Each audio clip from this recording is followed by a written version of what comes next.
वनवास गया था, आप सभी को इसका ज्ञात होगा, जिसके लिए यह गोस्वामी बाबा ने भी सिद्ध करके रामायण में बताया है कि त्रेता युग में भगवान राम ने 14 वर्ष के लिए वनवास गया था।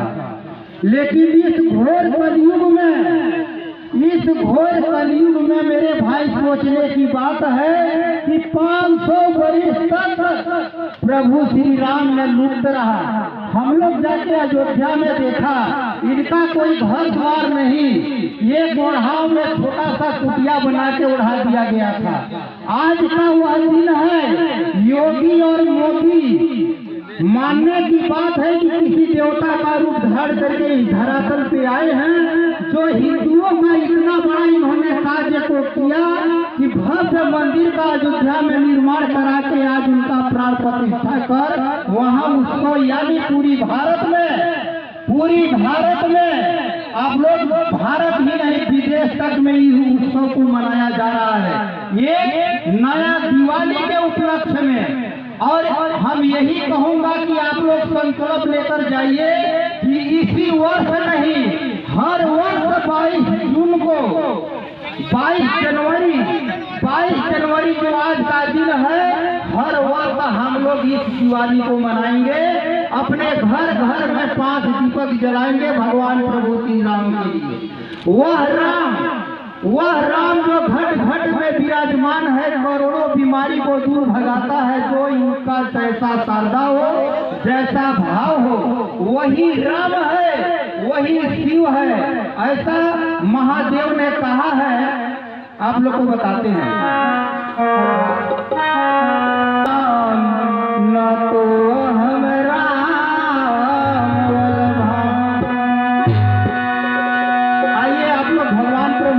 पर ध्यान लगाएंगे, और वो भाग्य है जो उनके नाम पर हम आप सब लोग यहाँ पे उपस्थित हैं। गोस्वामी बाबा ने विशेष एक सुमिरन लिखा है, मन ही मन हम आप लोग भी इसका सुमिरन को कर लेते हैं।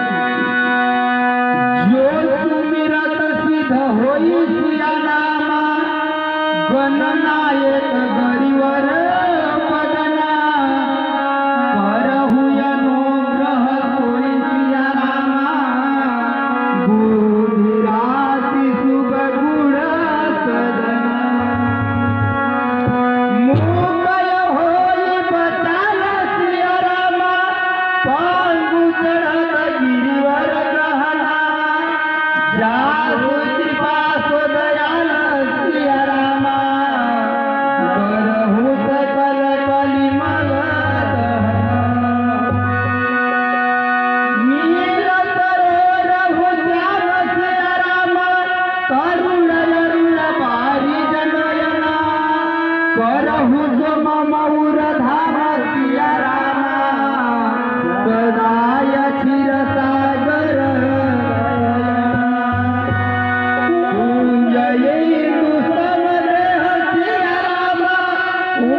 काज में हम सब विराजे हैं।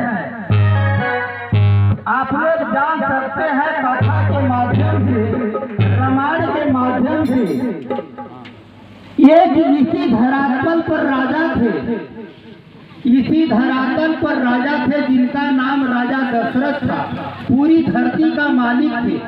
लेकिन चौथा उनके जीवन में कोई पुत्र नहीं था। पुत्र के योग में उन्होंने तड़पता रहा।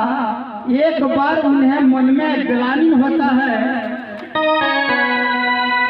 एक बार भूपति मन माही, मेरे पुत्र ग्लानि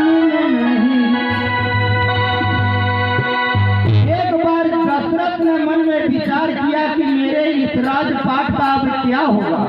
इतना बड़ा मेरा राज है, न जाने मेरे किस जन्म का पाप लगा है, कोई भी एक भी संतान नहीं है।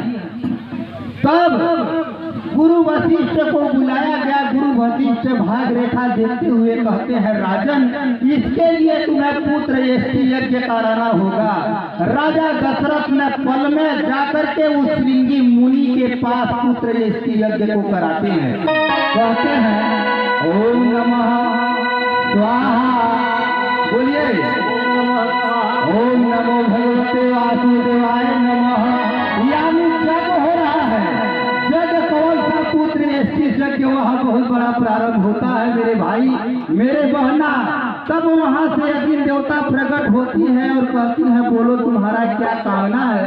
एक खीर देती है कि लो राजा, समक्ष रानी में बराबर बराबर भागों में बांट देना।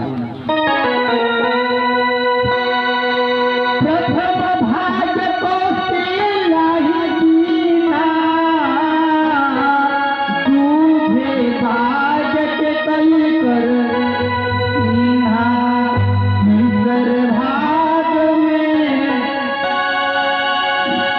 सुमित्रा मन माही, आधी आध दो भाग की। रानी कौशल्या और केकई के भाग में से 2 भाग रानी सुमित्रा को खिलाया जाता है। उस परमात्मा के आशीर्वाद से यह राम वह घटघटवासी है। उस दशरथ के पुत्र से भी पहले कोई था तो राम था। कहते हैं, कोई मरते वक्त एक बार राम निकल जाए, उसका वह गति होता है, चाहे पशु हो या पक्षी हो। जैसे आगे कथा में है गिद्धराज जटायु का, राम ने बोले थे कि तुम्हारी मृत्यु इस वक्त हो रहा है, तुम वहीं जाएगा जहां मेरा पिता की आत्मा गई है। मेरे पिता के पास जाके ये मत कहना कि सीता को रावण ने हर कर ले दिया, न मरने के बाद ही उसमें अपार दुख होगा। वह राम घट घट व्यापी है, संसार के समक्ष, गुरु समक्ष, ऋषि मुनि, यहाँ तक कि महादेव गुरु भी उस राम के ध्यान में विलीन रहते हैं।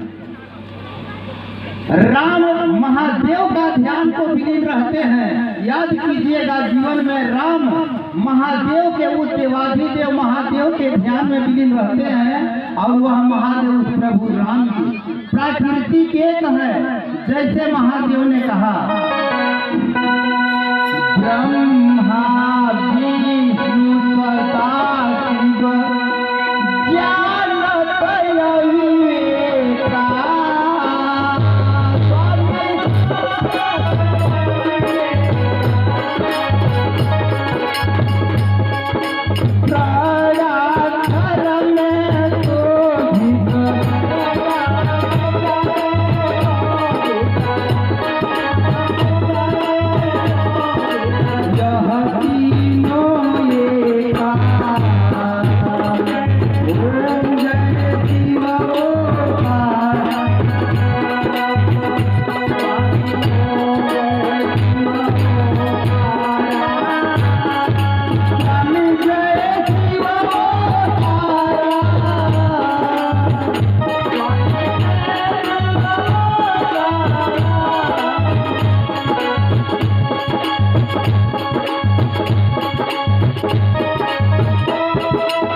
दुर्लभ कुछ ग्रंथ ना गावा। आप लोग पूजनीय हैं, आप लोग बड़े भाग्यशाली हैं मेरे भाई, कि जो उस परमात्मा से कोई गुरु का, कोई मित्र का, कोई भगवान का रिश्ता बना के इनकी पूजा को कर रहा है। जो व्यक्ति किसी भक्ति, नौ भक्ति में से किसी भक्ति में लगा है, वास्तव में उसका जीवन सफल होगा। ऐसा शास्त्रों ने उल्लेख करके बताया है। आज के मानव आप देख सकते हैं, किसी को पैसे का घमंड है, जीवन में याद कीजिएगा इस बात को, सबसे बड़ा मानव का शत्रु कोई है तो उसका यह अहंकार है, उसका क्रोध है। जैसे आज किसी को पैसे का यह अहंकार, मैं पैसे वाला हूँ, किसी को रूप का यह अहंकार, मैं इतना सुंदर हूँ, किसी को पद का यह अहंकार है, मैं इतना बड़ा मुझे पद मिला है। याद कीजिएगा ये जो अहंकार है मानव की जीवन को नरक बनाता है। जीवन में याद कीजिएगा राजा हरिश्चंद्र जैसे राजा को मांगने से भीख नहीं मिला। राजा हरिश्चंद्र को कहीं मांगने से भीख नहीं मिला। एक समय वह राजा दशरथ का भी वह हाल था कि मरने के लिए भीख मांग रहे थे। रानी उर्मिला से कहती है बेटी मेरे लिए कहीं से भीख ला दे, मैं खा के जहर मर जाऊंगा, रह नहीं सकता। सोचिए यह मानव राजाओं का बड़े बड़े मने अहंकारी का ये नहीं हो सकते मेरे भाई, ये केवल प्रेम भाव के भूखे हैं। इसलिए परमात्मा से नाता बना के अपने जीवन को सार्थक बनाओ। सोचो मैं यहाँ क्या लेकर आया हूँ। जीवन में याद करना, जन्म किसी दूसरे ने दिया, नाम किसी दूसरे व्यक्ति ने रख दिया, रोजगार देने वाला कोई दूसरा व्यक्ति मिला, और जब आदमी मर जाता है तो शमशान ले जाने वाले भी दूसरे कोई मिले। तो आपने अपने लिए क्या किया? अपने जीवन में इस बात को मन में सोचिएगा कि अरे कुछ दिन के लिए जब हम लोग आए हैं, याद कीजिएगा कुछ दिन के लिए आए हैं तो दुनिया इस माया के बाजार में कुछ खरीदना चाहो तो प्रेम खरीदें, एक दूसरे से प्रेम का भावना रखें। जहाँ सदा के लिए इस जीव को रहना है उसके लिए हम यहाँ प्रबंध करें। नहीं इस जीव का वह हाल होता है मेरे भैया दीदी लोग कि जो जीवन में आदमी सोचा नहीं रहता है वह रो रो के जीवन गुजरता है। शास्त्र कहता है कि वहाँ वह खुशी है कि आप भोगते भोगते थक जाओगे, खुशी भोग नहीं पाओगे। चंद दिन के खुशी के लिए क्या ललाते हो। और हम आप वही करते हैं जो नाश्वर है, जो इस नजरों से देख रहे हैं। हम आपको लोभ पकड़ा है, इससे हम आपको दूर रहना है। अपने आप में बड़ों का आदर करना सीखें। जैसे राजा दशरथ के 4 पुत्र हुए, गुरु वशिष्ठ ने नाम रखा। प्रथम नाम वह राम, दूसरे नाम वह भरत का, तीसरे में नाम वह लक्ष्मण और शत्रुघ्न, चारों का नाम रखते हैं। नामकरण होता है। इस मानव के जीवन में 16 संस्कार होते हैं शास्त्रानुसार मेरे भाई, लेकिन आज के युग में केवल 2-4 संस्कार हम आपका होता है। जब राम जाते हैं गुरु के यहाँ पढ़ने के लिए, याद कीजिएगा प्रातः काल उठे रघुराई, माता पिता गुरु शीश झुकाई। बोलिएगा मास्टर आप सोचिए कि हम आप अपने पुत्रों को कितना संस्कार दिया। प्रातः काल वह नन्हा सा बालक उठते हैं और ये अपने गुरु अपने माता और पिता को जाके चरणों पर प्रणाम करते हैं। हम आप लोग कैसे बने, किस मिट्टी के बने हैं कि माता और पिता से इतना दूर होने का कोशिश करते हैं। इस संसार में कितना बड़ा भगवान देवी देवता का पूजा व्रत आप कर लो, शास्त्र कहता है उसका पूजा पाठ का कोई भगवान देवी देवता भी धरातल पर स्वीकार नहीं करता। इसलिए हम आपका प्रथम धर्म है अपने माता पिता का आशीर्वाद, अपने माता पिता का दुआ।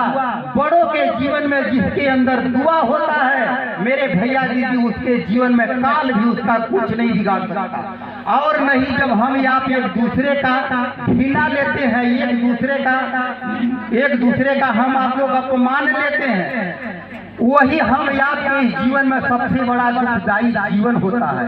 शास्त्र कहता है मेहनत खून पसीना करके 1 रुपए यदि आप कमाते हो तो झूठ बोल के आप 1 लाख रुपए के बराबर हम आपका 1 रुपए भी सामना करता है। इसलिए अपने कमाई को, अपने जीवन को हम आप सार्थक बनाएं, यही हम आपका धर्म है। जैसे ही कुछ दिन मैं समक्ष ज्ञान को अर्जित करते हैं। राम पूछते हैं गुरुदेव यह मानव का जीवन क्या है? गुरु वशिष्ठ ने कहते हैं कि हे राम, बड़े भाग्य जब मानव उस गर्भ में रहता है। याद कीजिएगा, गुरु वशिष्ठ मुनि ने राम को समझाते हैं कि हे राम, यह मानव का जीवन जब वह माता के गर्भ में रहता है तो उसके कर्मानुसार उसको नीचे मूड़ी करके ऊपर लटका दिया जाता है। उसको रवर नरक कहते हैं। क्या बोलते हैं?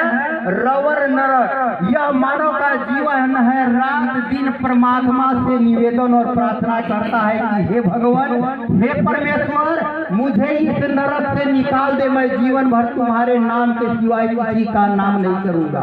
इस दुनिया में मैं नहीं पड़ूंगा। जब मानव घोर संकल्प लेता है तो इस धरातल पे आता है मेरे भाई, और आता है तो वही काम करता है जो कभी करना नहीं चाहिए। और हम आप उसमें डूब चुके हैं, हम आप कर्म को बिगाड़ चुके हैं। रब कहते हैं बड़े भाग्य से मानव का जीवन मिलता है। अपने संस्कार को हे राम मत भूलना। माता पिता का दुआ तुम्हारे साथ रहेगा, मेरा दुआ तुम्हारे साथ रहेगा। तो कहता है शास्त्र की अकाल मृत्यु उसकी होती जो काम करे चंडाल का। अकाल मृत्यु उसकी होती जो काम करे चंडाल का। अरे काल भी उसका क्या बिगाड़े जो भक्त हो महाकाल का। तो आइए, बड़े सौभाग्य की बात है, कुछ दिन में वशिष्ठ मुनि ने सब शिक्षाओं को देकर लाके राजा दशरथ को राम और लक्ष्मण को सौंपते हैं।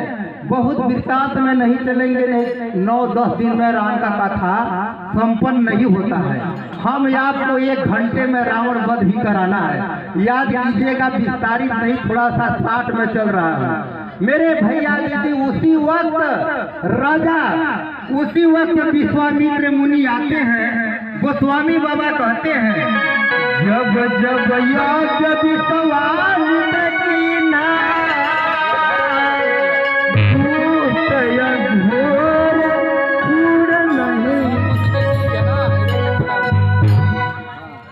जब जब विश्वामित्र यज्ञ को कर रहे थे मेरे भाई, मेरे बहना उस यज्ञ को उस राक्षसों असुर ने संहार कर दे रहा था। जो ऐसा असुर आज भी है, सोचिएगा, वैसा असुर आज भी है जो जग में विध्वंस को पैदा कर देते हैं। हम आपको जग में सहयोग देना चाहिए। हम आपका धर्म है, हम आपका पुण्य है कि उस जग में सहयोग करें। यानी ये नहीं कि उसमें विघ्न खड़ा कर दें, जैसे मारी सुबाहु ने विघ्न खड़ा कर दे रहे थे। तब विश्वामित्र कहते हैं कि यज्ञ ऐसा है जिसमें कि हम क्रोध कर दूंगा तो यज्ञ का धर्म सब खंडित हो जाएगा। क्यों न जाऊं, मैं राम लक्ष्मण को बुलाकर लाते हैं और इस असुरों का संहार कर देते हैं। इन कामना से राजा दशरथ के दरबार में आते हैं और कहते हैं